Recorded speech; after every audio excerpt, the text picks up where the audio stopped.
Grace, the call is in 2 hours. James Fletcher, CEO of Stellar Tech, you told me he has a dry sense of humor. I did. What if he makes a joke and I don't laugh? What if I laugh at something that isn't a joke? What if I say something that I think is funny and it lands terribly? These are real scenarios that keep me up at night. All 3 of those scenarios have happened to me at least once in my professional life. That is not comforting. What is comforting is that we have 2 hours, and English humor is learnable. Not perfectly. Humor is deeply cultural, and even native speakers misread it sometimes, but enough to navigate a professional call with confidence. Welcome to episode 24 of The Speak Bench. I'm Grace. Jack has a call. We have 2 hours. Let's talk about English humor. If you've ever watched an English film and everyone laughed and you smiled politely but genuinely had no idea why it was funny, this episode is for you. So, why is English humor so hard for non-native speakers?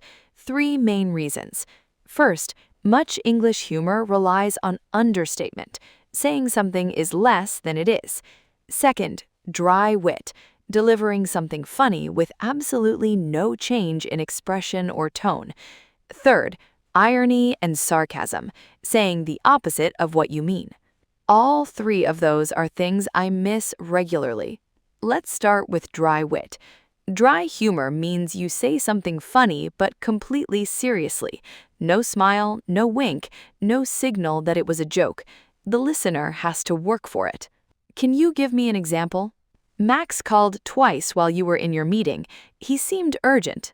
Max is my dog. He doesn't have a phone. Wait, that was dry wit? I have no idea what you're talking about. You did it again. You just did it again. The secret is that Grace's face doesn't change at all when she's being funny. That's what dry means. Warmly. Dry wit works because the gap between the serious delivery and the absurd content creates the humor. The deadpan face is the joke. So if someone has a completely flat expression and says something slightly absurd, assume it might be a joke. That is a reasonable rule of thumb, especially with British English speakers. British humor is famously dry. If a British person says something that seems mildly odd with 0 expression, they are almost certainly joking. Now, understatement. This is where English speakers, especially British ones, say something is much smaller or less serious than it actually is. Like what? You've just been told your company lost $20 million. A British understatement response might be, "Oh, that's a bit unfortunate." A bit unfortunate for $20 million. A bit unfortunate? That's massive understatement. Exactly. Or after climbing Mount Everest, it was rather a long walk. Or someone's house burns down and they say, "Well, we'll need to redecorate." This is understatement as humor and as stoicism. Stoicism meaning not showing how much something actually affected you? Yes. British culture particularly values not making a big fuss, so understatement serves a double purpose. It's funny, and it shows composure under pressure. So in meetings, if Fletcher says, "Well, the numbers were mildly disappointing last quarter," he might actually mean it was catastrophic. Catastrophic might still be not our finest hour, or we've had better quarters. The more British the understatement, the worse the actual situation. Note to self, when Fletcher underplays something, multiply it by 10 for the real situation. Now, irony and sarcasm. These get confused. They're related but different. Irony means saying the opposite of what you mean, but without hostility, just for effect or humor. Like, "Oh, great, it's raining again," when you actually hate rain. Yes, you're saying great, but you mean terrible. That's irony. It's usually gentle, observational, self-aware. Sarcasm is irony but with an edge, with some negativity or criticism behind it. Like, "Oh, brilliant, another Monday morning meeting. Nobody needed to sleep anyway." Yes, that's sarcasm. It's ironic, but it has bite. It carries frustration or mockery. Irony is usually harmless. Sarcasm can sting if you're not careful. So, irony, funny observation, sarcasm, funny but with an edge. And in professional settings, use irony carefully, avoid sarcasm almost entirely. Sarcasm can be read as passive aggression or disrespect, especially across cultures. No sarcasm in the Fletcher call. Got it. Self-deprecating humor, making jokes at your own expense. This is extremely common in English and is considered charming and likable. Like laughing at yourself before anyone else can? Exactly. If something goes wrong, you acknowledge it with humor. I completely forgot the client's name for 30 seconds. Smooth. Very smooth. Or, my first draft of that proposal sounded like a text message. We've all been there. I could actually use this in the call. If Fletcher asks something I don't know, I could say, "Great question. My preparation clearly had some gaps there." That is perfect self-deprecating humor. It disarms the situation, it's honest, and it's charming. People trust someone who can laugh at themselves. Max uses self-deprecating humor too. He runs into the same chair 3 times a week, and every time he looks at me like, "Yes, I meant to do that." Max's dignity is entirely built on self-confidence after failure. Very admirable, actually. Now, the most practical section, how to respond when you don't get the joke, because this will happen, even to fluent speakers. What do? Laugh anyway and hope? Sometimes, but there are better options. Option 1, smile and say, "That's brilliant." Works for mild dry wit when you're not sure if it was a joke. What if it clearly was a joke and I genuinely don't understand it? Option 2, genuine laugh plus, "I'm gonna need a moment with that one." This signals you caught that it was funny, but the reference or wordplay needs processing time. It's charming. If I completely missed it? Option 3, say, "I think that went over my head slightly. Could you explain?" This is completely fine. People love explaining their jokes. It's not embarrassing. It shows you're engaged and honest. What if I laugh at something that wasn't a joke? Option 4, recover with, "Sorry, I thought I detected a joke there," which is itself slightly funny and self-aware. It turns the awkward moment into a connection point. Is there a universal, safe response? Option 5, the warm smile with, "You're very good at this," works in almost any situation, compliments the person's wit without committing to having understood the specific joke. Now, can you use humor in professional settings? Yes, carefully. A few principles. Go on.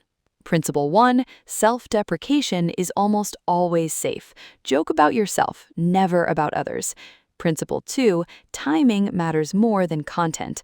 A joke at the right moment bonds people. The same joke at the wrong moment falls completely flat. And 3, Principle 3, keep it light. Professional humor should be like a footnote. It adds warmth, but the main content is still substance. If the meeting becomes about the jokes, something has gone wrong. If today's episode is helping you feel less terrified of English humor, please like and subscribe to the Speak Bench, and tell us in the comments the funniest English phrase or joke you've heard, or something you took literally that wasn't literal at all. Grace, the call happened. And James Fletcher he's extraordinary, sharp, warm, deeply funny. And Grace, I caught the jokes. I actually caught the jokes. Tell me everything. So, he opens the call by saying, "Jack, I've read your proposal 3 times. Either you're very good or your marketing team is very good. One of those is a compliment." That is perfect dry wit. Did you get it in the moment? I said, "I'll take the compliment regardless and hope you never find out which one it is." And he laughed, actually laughed, and said, "I like you already." That response was self-deprecating, witty, and showed you understood the joke completely. Then halfway through, I was explaining our timeline, and I said the implementation would take roughly 6 weeks. And he said, "Only 6 weeks? How wonderfully optimistic of you." Understatement. What did you hear? I heard, "That's probably going to take longer than 6 weeks, and he knows it." So I said, "I appreciate the gentle reality check. Shall we say 8 weeks to be safe?" And he said, "I knew I was going to enjoy working with you." Jack, you used everything. You caught the dry wit, you identified the understatement, you responded with self-deprecating warmth, you adjusted gracefully. And at one point, he said something I genuinely didn't understand, a cultural reference I didn't have. And I said, I think that went over my head slightly. Could you explain? And he said, smiling, he said, that's the most honest thing anyone has said to me in a business meeting in years. And he explained it. And then we laughed together. And Grace, that was the moment the call stopped feeling like a meeting and started feeling like a conversation. Because you were genuine. You didn't perform understanding you didn't have. You were honest, and it created connection. In realizing, isn't that what this whole podcast has been about? Not performing English, actually using it? Warmly to listeners, yes, that is exactly what this has been about. And listeners, if you've been with us through Level 4, episode 19 to 24, you've watched Jack go from terrified about a job offer to building real rapport with an international CEO through English, real English. Celebratory. Grace, Level 4 is complete. Level 4 is complete. Reflective. In Level 4, we learned collocations, phrasal verbs, presentation English, British versus American English, idioms, formal writing, and now humor. That is a full professional English toolkit. And listeners, you've been with us on this journey, from hello in episode 1 to navigating CEO dry humor in episode 24. That is an extraordinary distance to travel in English. Excited, and Level 5 begins next week, C1 Advanced, the highest level in our series. What are we covering, Grace? Building Anticipation, Episode 25, Debating Complex Topics, Episode 26, Academic and Research English, Episode 27, The English in the Media, Episode 28, Negotiation English, Episode 29, Cultural Nuance and Sensitivity, and Episode 30, The Grand Finale, Something Special. Curious, what's the grand finale? Mysterious, I'm not telling you yet. Come back for episode 30 and find out. Come back for episode 30. I don't know what it is either, but Grace has that look in her eyes and I trust it completely. Challenge. Your challenge this week, tell us the funniest English phrase or joke you've heard, or something you misunderstood because you took it literally. Comment below. We reply to every single one. Warm signing off. I'm Jack, Stellar Tech Account Lead, CEO Humour Navigator, Max's Gerson, Luna's tolerated acquaintance, from the Speak Bench, where real conversations meet real English. And I'm Grace. Level 5 begins next Tuesday. We'll see you there. Goodbye, everyone. Goodbye. And remember, if you don't get the joke, just say so. Honesty is the best punchline.